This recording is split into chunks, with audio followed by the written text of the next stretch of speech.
Allez, on va prendre notre deuxième invité qui est Monsieur Willy Ngoma, qui vient de très loin, qui va venir. Allez, Monsieur Ngoma, comme d'habitude, on doit faire ça obligé. Messieurs, mesdames, n'oubliez pas de le faire chez vous. Désinfectez tout ce que vous touchez. Allez. Monsieur Ngoma, ça va? Bien, merci. Monsieur Ngoma, comment il faudrait vous présenter? Vous êtes agent de joueur, vous êtes qui exactement? Je préfère que vous présentez vous-même. Intermédiaire. Vous êtes intermédiaire, c'est-à-dire vous êtes dans le monde du football, c'est ça? Exact. Ouais. Allez, ouais, exact. On parlait tout à l'heure de la corruption, mais bon, on va parler du monde du football également. Alors, vous êtes intermédiaire de joueurs. Qu'est-ce que vous faites réellement? On représente les intérêts d'un joueur à travers les clubs de football, plus précisément. Et on s'occupe de négociations et de faire en sorte que le garçon puisse avoir une carrière à la hauteur de son talent. Vous êtes congolais, ça fait 25 ans que vous avez quitté la RDC, c'est ça? Exact, exact. Et là, vous revenez. Mais la question qu'on se pose aujourd'hui, quand on regarde différents championnats à travers le monde, c'est comme si les Congolais en est absents. Et lorsque vous posez des questions, on vous dit, c'est vous, agents, intermédiaires, je sais pas, tous ces mondes qui tournent autour de joueurs, qui induisez nos joueurs, je vais aller directement, vous induisez nos joueurs en Europe, c'est-à-dire les enfants lorsqu'ils quittent ici en RDC, ils vont en Europe pour jouer et puis ils sont compliqués, induits en erreur par vous, agents intermédiaires, et puis aujourd'hui, ce sont les Sénégalais, les Zambiens, les Maliens, les Gambiens, les Burkinabés, mais les Congolais, on est où finalement? Non, mais je suis complètement d'accord. Hein. C'est un paradoxe. C'est un paradoxe et je pense que tout agent congolais a le devoir de venir y remédier. Bon, le métier d'agent est d'abord très mal vu par la population qui ne connaît pas l'industrie du football, parce qu'on y perçoit pas mal d'argent. Les clubs, il y a des sommes astronomiques qui sont évoquées et le public ne comprend pas vraiment au final quelle est la nécessité de faire ce métier, de bien faire ce métier. Pour revenir à la question que tu me poses, je pense qu'avec la nouvelle dynamique que met en place le président de la République, qui invite tous les citoyens congolais à venir aider le pays à se développer, d'où la raison pour laquelle je suis ici, est important. Parce que je pense que le football congolais passe une très très très mauvaise passe. Moi je suis revenu, comme tu l'as évoqué, après 25 ans, en toute humilité. Je me suis mis à disposition de l'appel du chef d'État. J'ai pu observer, j'étais là quand les Léopards ont joué cette finale pour nous, qui est pour nous une finale pour pouvoir aller à la CAN, malheureusement perdu. J'ai pu sentir la déception du peuple. Vous parlez du match RDC-Gambie? Non, Gabon, que j'ai suivi à la TV comme tout supporter, et Gambie, que j'ai suivi aussi à la TV, vu que le match était à huis clos.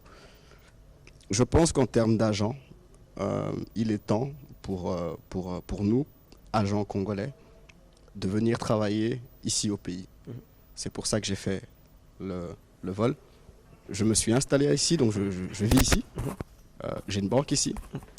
Alors, la question que je vais vous poser aujourd'hui, vous êtes professionnel du foot, vous êtes agent, vous êtes dans le monde, dans le business du foot. Lorsque vous faites le diagnostic du football en République démocratique du Congo, si vous êtes demandé de faire un diagnostic général, vous direz quoi? D'accord, je vais y venir, mais je termine par la question pour laquelle tu m'as posée tout à l'heure. Donc, pour faire assez simple, je parlais de nous, de notre entreprise. Moi, je suis représenté par Pinezavi, qui est le numéro 1 dans l'industrie football à l'heure actuelle.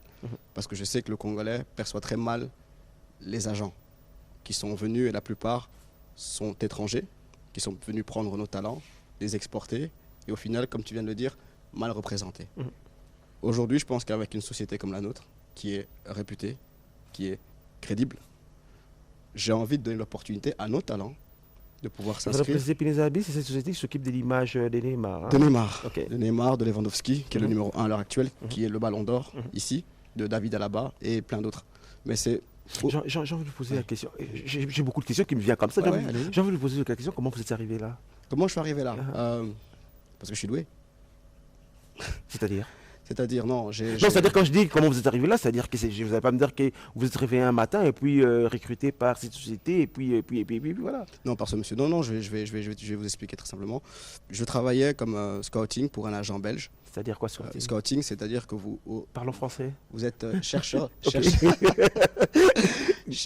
de tête. Ça veut dire que vous repérez les talents dans les zones inférieures d'une division de division 1. Et à ce moment-là, je l'ai croisé dans l'avion et je développais un logiciel justement pour pouvoir centraliser ces jeunes-là. Et il a apprécié ce que je faisais. Et moi, je suis croyant, donc je crois en Dieu. Et nous sommes tombés dans le même hôtel, donc j'ai pu lui expliquer mon projet. Et il m'a pris sous son aile. Et je lui ai décidé de lui proposer un projet. C'est-à-dire, comme je suis belge de nationalité, d'origine congolaise. D'origine congolaise, oui. Vous êtes congolais, parlons, vous êtes congolais. Je suis congolais, ok. Oui. Et je lui ai proposé de reprendre le marché belge. Donc j'ai commencé à aller chercher tous les joueurs congolais qui évoluaient dans le marché belge. Et j'ai été chercher le plus grand talent d'Afrique que j'ai convaincu à un moment très difficile de sa carrière, et j'espère qu'on aura le temps d'interviewer, qui est Jackson Muleka, qui est pour moi, pas pour moi, pour tout le monde, le meilleur jeune joueur africain à l'heure actuelle. Et il est en train de le démontrer ici en étant compétent. Donc j'ai envie de dire ça en lingala tata maman bandeko, c'est-à-dire que Lubumbashi, je vais dire ça comme ça, c'est-à-dire que moto ya teka Jackson Muleka yo. Tout le monde ngona. Donc moto ya teka Jackson Muleka yo. OK, d'accord. Donc c'est-à-dire que société bon. Ça de terre à terre hein, la terre. La question maintenant, le Congolais, on est partout. Hein. Quand je vois votre parcours, vous l'expliquez ici, mais c'est comme si ça ne profite pas aux Congolais, ça ne profite pas. Les Maliens, les agents, les jeunes Maliens qui travaillent, ils travaillent pour le Mali, les joueurs maliens. Les Sénégalais, on a Sadio Mané, tous ces, ils travaillent pour le Sénégal. Les Nigériens n'en parlent même pas, les Sud-Africains. Mais vous, on gagne quoi? Mais tu l'as bien évoqué, comme tu l'as évoqué, les Maliens sont représentés par Kanouté, qui était ancien joueur, qui fait justement le pont entre les joueurs maliens et l'Europe. Le Sénégalais, c'est Tierno Seydi, qui fait le pont entre le Sénégal et l'Europe. Le Nigérien, Emeka, qui fait les transferts, et j'en passe. Aujourd'hui, j'ai envie de dire à tous les dirigeants de clubs, nous sommes là. Je suis prêt à rencontrer tous les dirigeants pour leur proposer un projet, pour pouvoir développer un win-win entre nos talents et un suivi avec non pas une agence, la meilleure agence. Goal Management, depuis Nizavi, nous sommes numéro 1. C'est un fait. Et aujourd'hui, on veut trouver un deal win-win et dire, écoutez, je vis ici, je suis congolais, je suis dans la plus grosse agence de management de football. On va développer le football congolais parce qu'en formant plus rapidement, en allant plus rapidement en Europe, on fortifie aussi l'équipe nationale. Et les jeunes qui doivent passer beaucoup plus tôt. Je vais vous arrêter une minute, on va souffler. Hein. Merci de regarder le panier des Boarding Show. Vous êtes très nombreux à nous regarder, vu vos réactions sur nos réseaux sociaux. On revient dans quelques instants et on continue à discuter avec M. Willy Ngoma.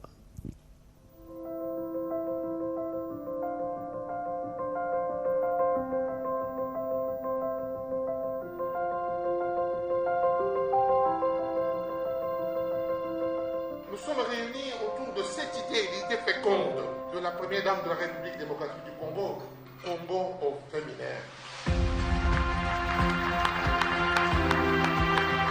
Le Congo de demain a besoin des efforts des femmes et des hommes. La femme continue à jouer un rôle important au niveau primordial dans le développement de notre pays. Qui se souvient encore des grandes dames, des grandes voix comme Marcel et Bibi, comme Lucie Yenga? Qui ne se rappelle la voix d'Abeti Basikini? Toutes autant de vedettes qui ont fait le bonheur de nos parents et de nos grands-parents.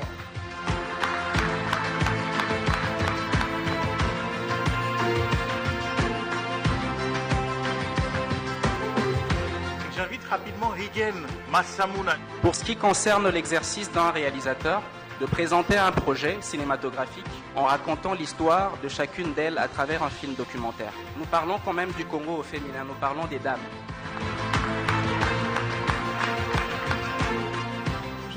ici, à travers ce projet, valoriser toutes les femmes.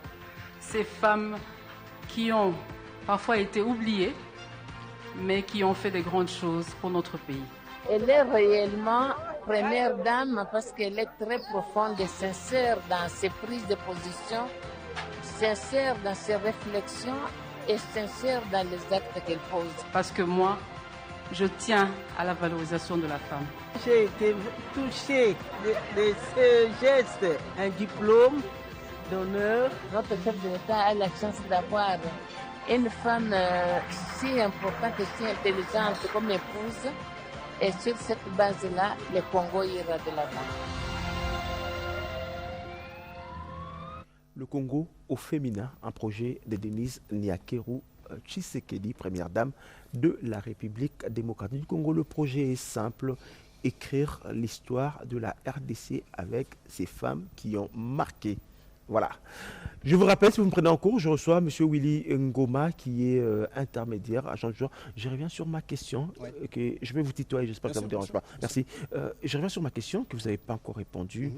Pourquoi nos joueurs, quand vous regardez les championnats, différents championnats que nous regardons ici en RDC, c'est comme si nous sommes absents. C'est comme si vous ne travaillez pas pour nous. Ouais, c'est juste. C'est juste. C'est quelque chose qui est juste. Et aujourd'hui, le football congolais est nulle part.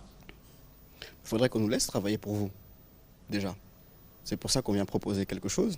Aujourd'hui, vous allez... Non, vous laissez travailler pour nous, et puis vous allez prendre nos enfants, vous allez les amener, vous allez les embrayer. Je vais prendre les cas, comment il s'appelle encore? Matoumo Naroum. Je vais prendre des cas comme ça qui me viennent de l'esprit. Hein. Matoumo Naroum, pris ici, il est parti, et puis... Biscot Mbala, si je cite comme ça, disparu. Et puis nous jouons, c'est comme si nos joueurs jouent dans des championnats de second degré, seconde zone. Bah, parce que je pense que pour exporter un joueur, il faut un projet. Un projet où le joueur s'y retrouve sportivement, mais aussi où le club s'y retrouve financièrement.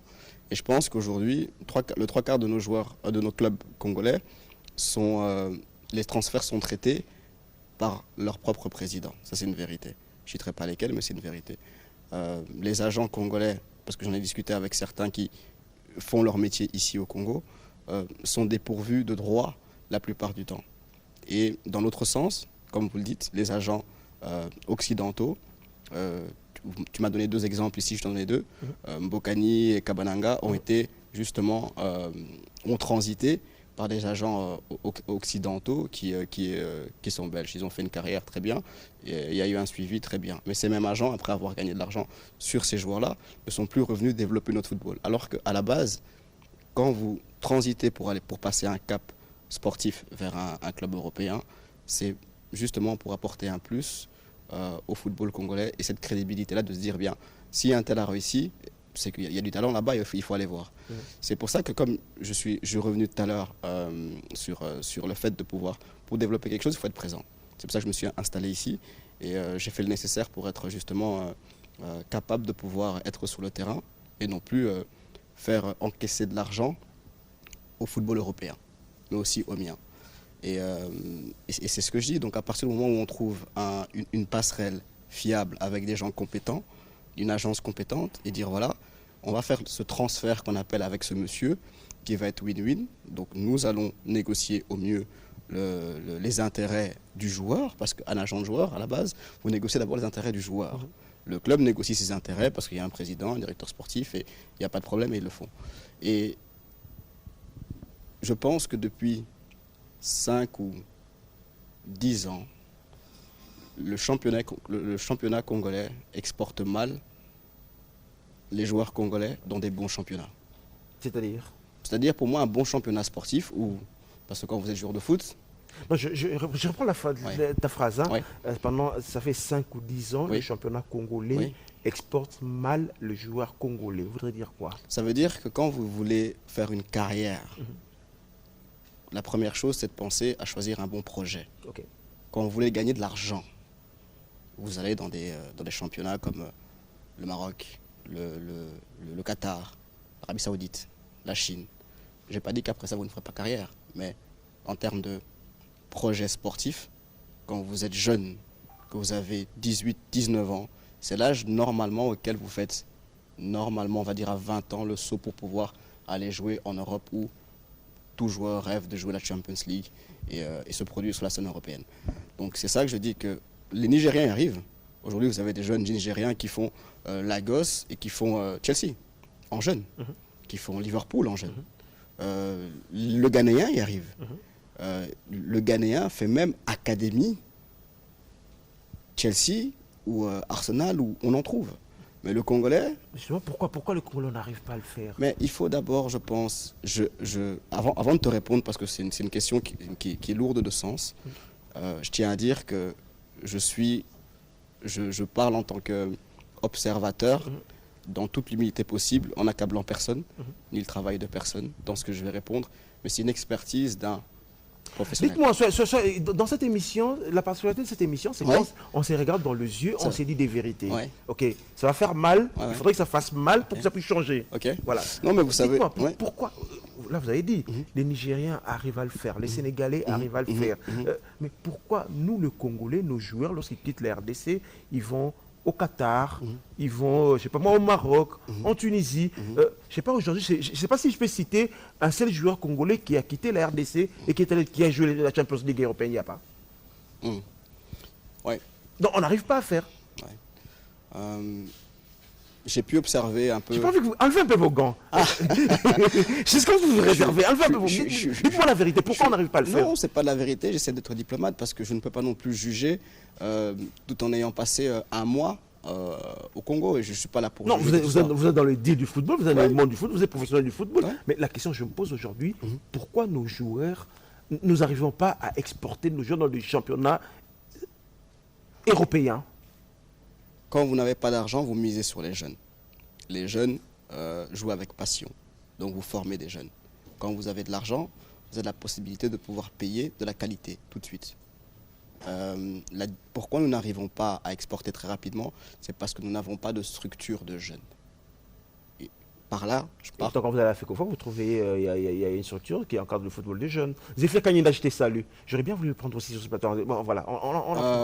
J'ai pu le rencontrer. J'ai eu le plaisir de le rencontrer. J'ai eu le plaisir d'écouter les explications. Et d'ailleurs, je salue le travail que le président de la fédération a pu faire pendant 18 ans. J'ai vraiment entendu leurs difficultés, le fait de ne pas avoir de subsides, le fait de ne pas pouvoir développer correctement comme il le devrait avec le projet qu'ils ont mis en place. Mais au-delà de ça, je pense que si vous voulez, avant d'exporter, parce que pour exporter, il faut avoir de la qualité. Pour avoir de la qualité, il faut le travailler. Et la qualité se travaille très tôt, de 14 à 15 ans, ce qui vous évite à aller sélectionner des joueurs binationaux qui, après 28 ans, se rendent compte qu'ils ne vont plus jouer pour les grandes nations et viennent jouer comme par hasard à retrouver la flamme congolaise et se dire tiens, je vais jouer pour le Congo à 28 ans et à 29 ans parce que j'aime le Congo. C'est faux. Mais si vous formez très tôt, à 14 ans, la même génération, quand vous regardez la génération de l'équipe de France, c'est la même génération qui va gagner la Coupe du Monde. La génération des Pogba ici, c'est la même génération qui gagne la Coupe du Monde. Ils se connaissent depuis qu'ils ont 14, 15, 16 ans. Ils évoluent dans les équipes d'âge d'équipes nationales. Ils créent une famille, des liens. Parce que quand vous jouez une compétition, au-delà de la qualité, c'est l'envie de se donner pour l'autre qui fait que vous allez remporter des titres. Vous allez gagner des matchs difficiles. Parce que vous êtes soudés. Et on est soudés dans la vie quand on aime quelqu'un, quand on connaît quelqu'un. Mais je ne dis pas que le fait de faire un groupe de binationaux ne fait que vous ne souderez pas une équipe. Non, je n'ai pas dit ça. Je dis qu'il est beaucoup plus facile qu'on n'a pas de moyens de pouvoir former très tôt. U15, U16, U17, U18 qui participent à des compétitions de la CAN. Il y a la CAN U17. Je ne me rappelle pas, en toute humilité, avoir vu la CAN U17 ou la Coupe du Monde U17, l'RDC Congo. Pourtant, je vois le Mali, le Sénégal, je vois le Ghana. Chaque année, je les vois. Ils se permettent même d'aller en demi-finale. Dernièrement, il y a le Mali qui a gagné une finale de Coupe du Monde. Donc, je pense qu'on devrait commencer par là. Oui, il y a un souci d'argent, et je suis complètement d'accord avec ça, mais comme j'ai répété tout à l'heure, quand on n'a pas d'argent, on forme très tôt. Et pour former très tôt, il faut avoir de l'infrastructure. Alors, avant qu'on parle d'infrastructure, c'est encore un autre problème. Avant qu'on parle d'infrastructure, je reviens encore sur ma question. Vous me disiez tout à l'heure au début de cette émission que la RDC, le championnat congolais, exporte mal ses joueurs. Mais jusqu'à vous ne m'avez toujours pas expliqué la bonne procédure, c'est quoi? Qu'est-ce que vous appelez bien exporter ces joueurs? Bien exporter, c'est leur donner de la visibilité. Parce que, vous savez, quand vous allez... Bon, moi, je suis agent de joueur, je vous explique un peu le procédé, comment ça fonctionne, ou comment un club fonctionne. Quand vous présentez un joueur à un club, le club va sur une plateforme qui s'appelle Wisecout et qui va analyser et trouver...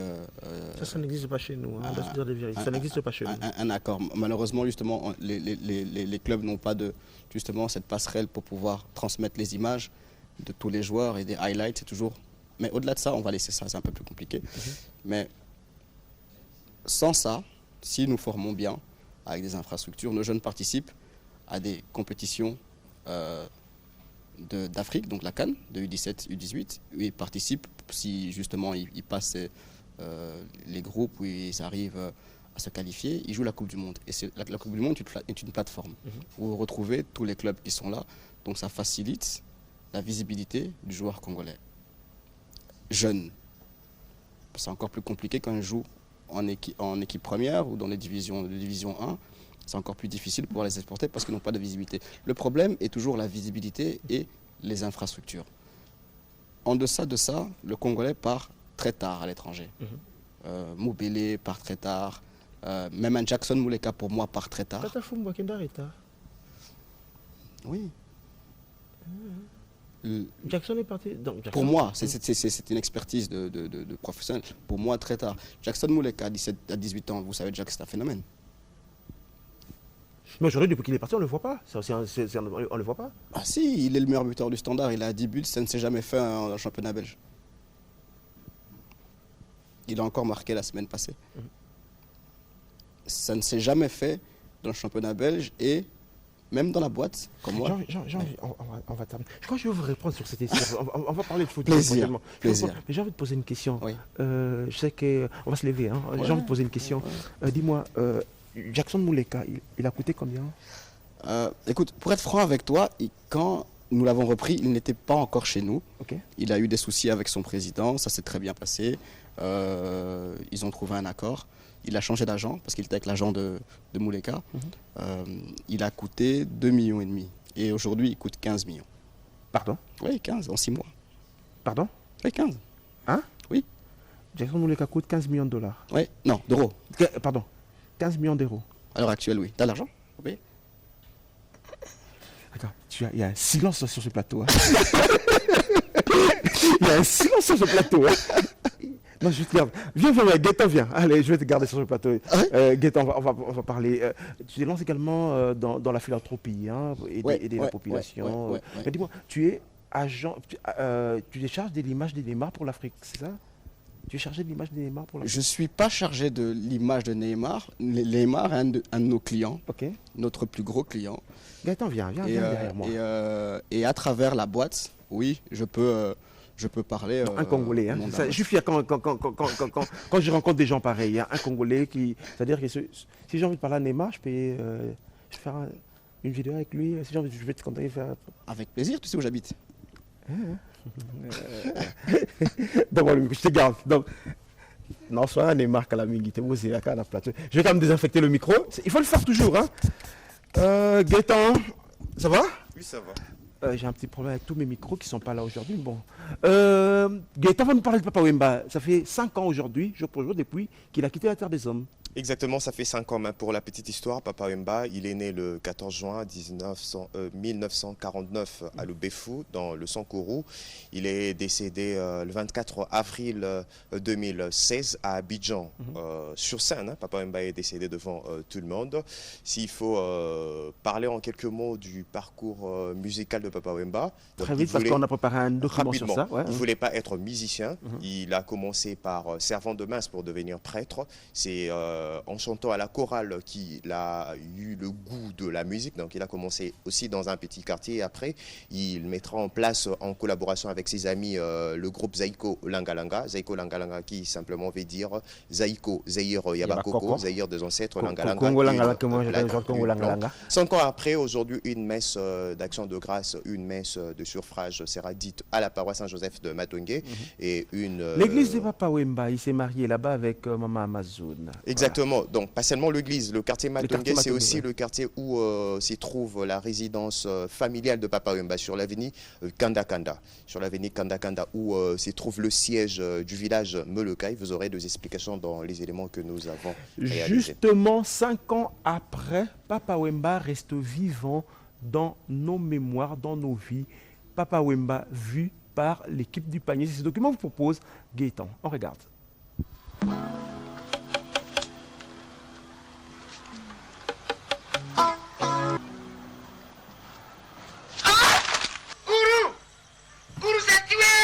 Là, c'est Papa Wemba dans le film La vie est belle en 1987. Dans cette scène, Papa Wemba ne mourra pas. Il retrouvera sa bienheureuse Kabibi. Toutes les caméras sur la fille. Oui, sur la fille. Celle-là, voilà.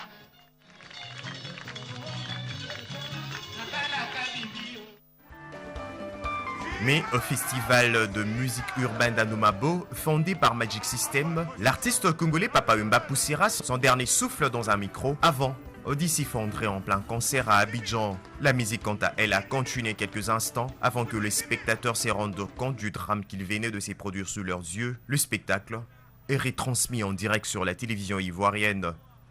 Admis rapidement en soins intensifs dans un hôpital, le pape de la SAP n'a pas pu se remettre de ses malaises. Il mourra loin de son épouse Marie-Rose Shungulu Zolo, appelée Amazon. D'ailleurs, il aurait prédit sa propre mort. Le dernier concert, je crois que ça sera sur scène où je partirai devant tous les fanatiques. C'est votre souhait, ça.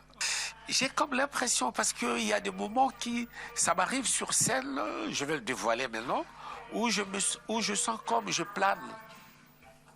Comme je suis en train de planer. Une annonce choc pour le villageois de Molokai à Matongué dans la commune de Kalamou, mais aussi au-delà des frontières de la RDC.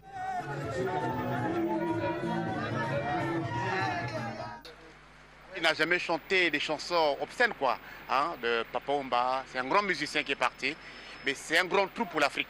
Parce que quand même, c'est un grand baobab pour l'Afrique. Donc l'Afrique vient de perdre une grande star. Donc je suis vraiment émotionnée. Suite à son décès, Jules Shungu Mbadio aura droit aux obsèques officielles, d'abord en Côte d'Ivoire.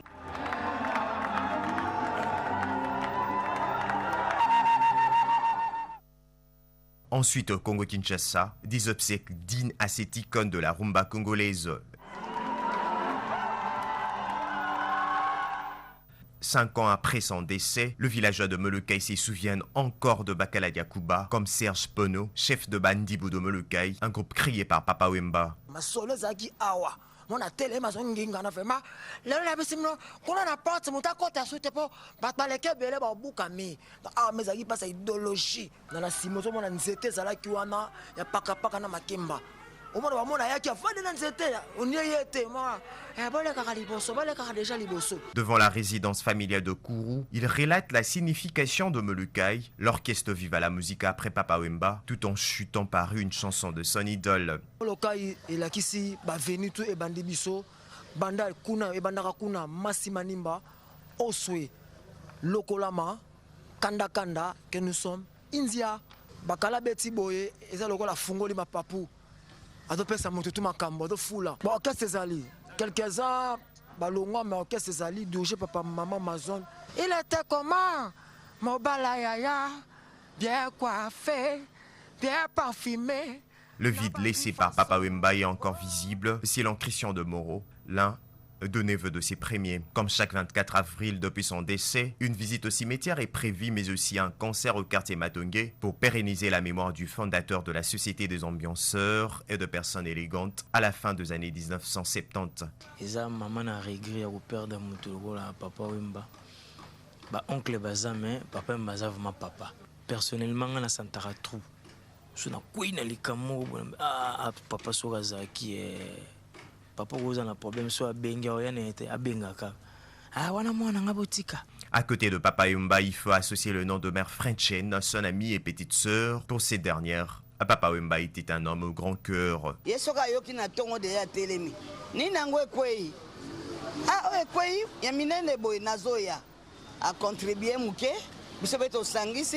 tosali mpe basalaka mpo na yaya likambo ezalaki mpo na tai ya marosa franchana na ndenge nango wolo ebonga na kingo mera bonga na bere.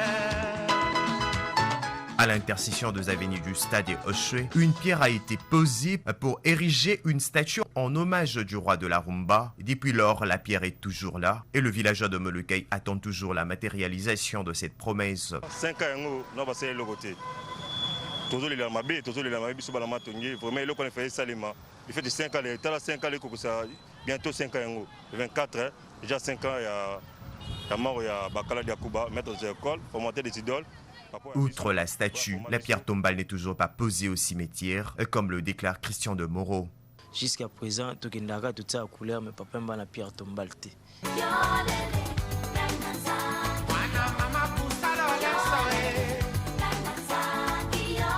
Né en 1949 en RDC, Papa Wemba a dépoussiéré la rumba congolaise, musique très populaire dans les années 1950, en y ajoutant notamment des instruments électriques. Ses tubes Analengo, Maria Valencia ou encore Yolele ont largement dépassé le continent africain, faisant du musicien l'un des ambassadeurs de la world music. Papa Wemba a également influencé de générations entières de musiciens africains qui lui rendent hommage aujourd'hui.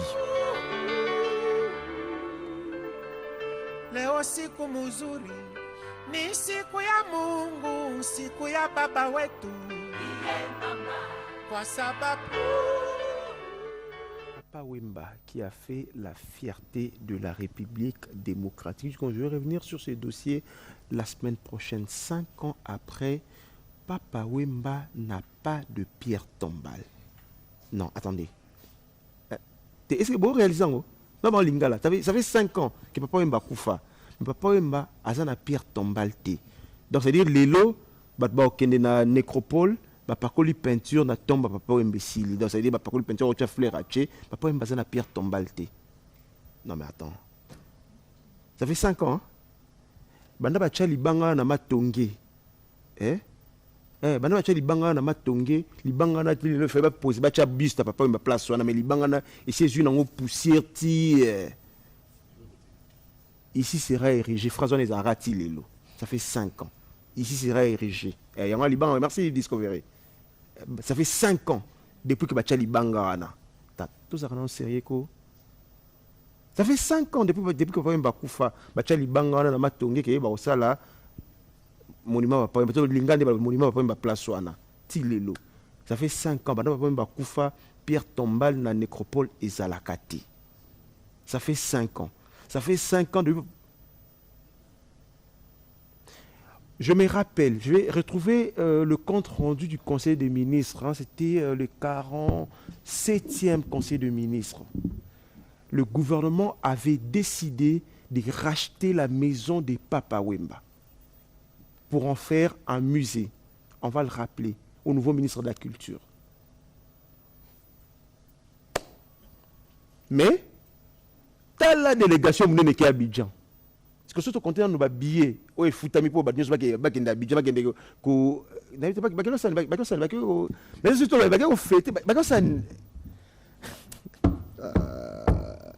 Gaëtan, merci. Merci Jessica. On en parle la semaine prochaine. Merci.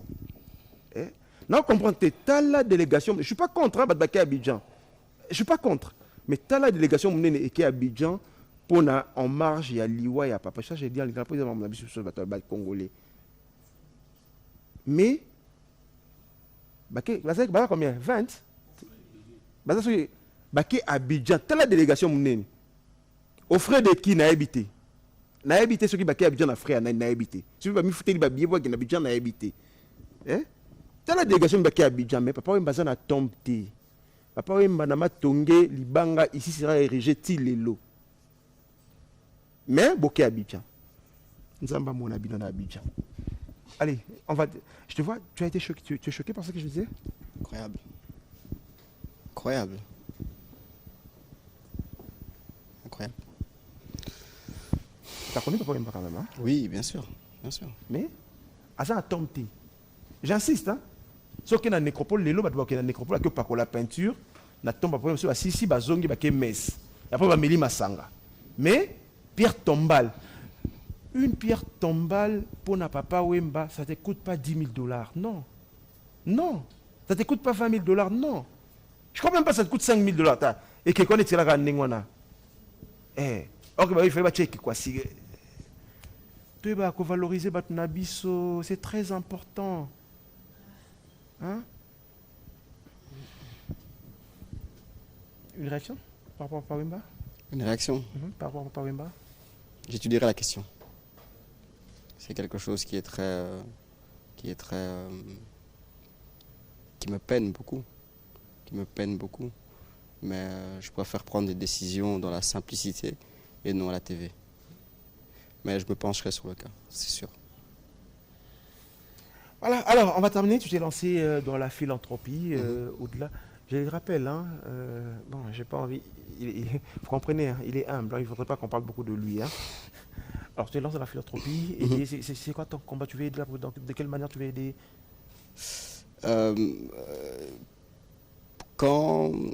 Avant mon premier voyage ici, j'ai ma maman qui est défunte et qui était très investie en Europe par rapport à ça. Et bon, je sais pas, j'ai eu la chance ou le malheur de savoir quand est-ce qu'elle allait partir parce qu'elle était en soins palliatifs. Et je lui ai fait une promesse. C'est de continuer à œuvrer justement pour les personnes démunies, pour les orphelins, pour les vieillards. Et quand vous travaillez, vous êtes dans les affaires, vous vivez un peu une vie à 100 à l'heure. Je pense qu'on ne réalise pas assez à quel point ces gens-là ont besoin d'aide, ne fût-ce que de présence, en fait. C'est même, oui, vous pouvez donner de l'argent ou des biens, mais j'ai discuté avec les sœurs qui s'occupent de cet orphelinat et j'ai été vraiment, vraiment sensibilisé, choqué, touché par le travail qui est fait là-bas, parce que je ne m'étais jamais rendu dans un orphelinat, j'ai jamais pris ce temps-là. Et ok. Pendant que tu passes, je vais demander à Christian de revenir. Christian va revenir sur ce plateau. Ouais. Ah ouais, okay. Ouais. On va terminer par là. Et ouais. Vas-y. Et ok. Et on l'a fait et on continue à le faire. Malgré qu'en arrivant à Kinshasa, beaucoup de gens vous dissuadent de le faire. Surtout quand vous êtes un peu une personne publique, on essaye de toujours vous diaboliser, comme je le dis, mais j'invite les jeunes qui ont cette motivation-là, peu importe le passé que vous avez pu avoir, peu importe les difficultés que vous avez, ne fût que de passer, si vous n'avez pas de moyens, c'est vraiment d'aller aider ces gens-là. Et si vous en avez, oui, bien sûr, faites des dons, ils sont toujours les bienvenus, je pense. Alors là, vous avez quoi, une ONG, vous avez... c'est quoi que... Non, j'ai une fondation ici, qui est Mvikameno, qui est le nom de ma maman, qui invite d'autres ONG, parce que malheureusement, comme je te dis, je reviens après 25 ans, donc j'ai encore tout à découvrir. L'humilité est là, à nous contacter, et s'ils ont des projets sérieux, les fonds propres me conviennent à moi-même, et je tiens à le dire, donc ce n'est pas des fonds de la société pour laquelle je travaille, c'est mes fonds propres, et je demande de l'argent à personne. Parce que les gens derrière une ONG pensent que tu demandes de l'argent. Je comprends bien, à ce que tu gagnes, tu voudrais répartager avec tes compatriotes. C'est comme la dîme. C'est vraiment comme la dîme. Mes compatriotes ou les personnes qui en ont besoin, ou les personnes qui ont, ou même des entrepreneurs qui ont des projets sérieux. Je suis là, nous sommes ouverts. Je ne viens pas avec mon cheval blanc comme un sauveur, hein, mais je me pense sur le sujet et si je ne peux pas intervenir, j'ai un carnet d'adresses important et je pourrais peut-être ne fût-ce que les aiguiller dans ce sens-là. Justement, on va terminer. Si je fais revenir Christian sur ses plateaux, je vais te le présenter. Je crois que tu as suivi son histoire. Ouais. Je vais revenir Christian sur ses plateaux. C'est sa jambe, Christian, qui a connu un accident. Ça fait 13 ans aujourd'hui. Tout ce qu'il demande, c'est qu'il soit soigné. Il ne demande pas beaucoup. Mais malheureusement, il a gagné Naba Instance Nyonso, mais Isaac Ndenge-Zawana, je le présente. Oui. Je compte avec ta fondation. Tu avais sa jambe aujourd'hui, il souffre avec. Il est le bienvenu. Il est le bienvenu. C'est des gens comme ça qu'on veut aider. Il est le bienvenu. J'ai mon assistant qui est là, on gardera contact. Et si on peut faire quoi que ce soit, je suis là. Nous sommes là. Et c'est sincère. Mais voilà, on va suivre ça. Merci. Voilà, on a pratiquement fini, messieurs, mesdames, mesdemoiselles. Il est des coutumes dans cette émission. On va terminer par là. Je vais prendre mon micro. Oui, toujours. C'est toujours. Je vais continuer. Je vais terminer par là. Christian, on appelle ça que le basoukate. On a appelé ça au micro. Entre-temps, avant, on appelait ça le basouka. J'ai quelques minutes que Luison m'a donné. Ça, c'est la coutume dans cette émission. Hein. Je vais vous donner ça. Voilà. Tu vois, tous ces écrits sont des personnes qui sont passées dans cette émission. Et ils écrivent quelque chose, c'est un souvenir que nous allons garder jalousement à l'occasion de votre premier passage dans cette émission. Je sais pas, vous allez choisir où vous allez écrire. Je ne sais pas si vous allez écrire... Allez, allez-y. Je vous en prie, sentez-vous libre. Alors, question, Togosukisa, pour Nalelo, Olobani pour Togosukisa. Merci beaucoup. Et le Kolobaka, Kanaba téléspectateurs, nous sommes à le président de la République a prôné l'état des droits. Je dis d'abord merci au président de la République. Et puis aux magistrats qui sont dans le barreau. Donnez-moi sa jambe. Je voudrais vous pendant qu'il parle, donnez-moi sa jambe. Et la justice est une inspiration divine. La justice vient de Dieu. Et vous qui faisiez ce travail, faites-le bien. Car les Écritures disent, celui qui s'est détourné de sa justice va mourir. Faites justice à ma situation et je compte sur vous. Et je suis confiant avec l'aide du Seigneur, je vais gagner mon procès parce que c'est mon droit. Je suis au Congo, je suis dans mon pays, j'ai droit à mes droits aussi dans mon pays. Merci beaucoup et merci à vous aussi. Numéro de téléphone, mon numéro c'est le 089 69 14 881. 89 69 14 881. 89 69 14 881. Alors, soyons plus solidaires, ça sera le mot de la fin pour aujourd'hui. Messieurs, mesdames, mesdemoiselles, je vous rappelle, Monsieur Christian, c'est un compatriote, un père des familles qui vit ici au Congo, qui a connu un accident avec un véhicule transmarque de la société Orgaman. Je rappelle l'histoire, la société Orgaman, ça fait 13 ans. À l'époque, le véhicule n'était pas assuré et depuis 13 ans, il court de procès en procès pour entrer dans ce droit, dans son propre pays. Aujourd'hui, il est devenu pratiquement invalide, il ne sait rien faire, tout simplement parce que ces jours-là, il s'est retrouvé à Maté de Kibala et il a connu un accident et ça fait 13 ans. Azotamwana et Bende Oyonanzoto, Azo gagné procès, mais jugement, ils ont exécuté en ôté. Pour Nanini, mon homme dans la réponse d'Aimé. Moi, je vous présente M. Christian, vous avez son numéro. Tosungana. Ce n'est que cette façon-là que Toko aider République démocratique du Congo. Messieurs, mesdames, officiers de la justice élève une nation. Le président de la République l'a dit, il ne faudrait pas qu'il y ait une justice pour le pauvre et une justice pour le riche. Nous devons être égaux, molongo moko na niveau de la justice. Aidez M. Christian à entrer dans ce droit. On a fini. Au revoir. Au revoir. Merci.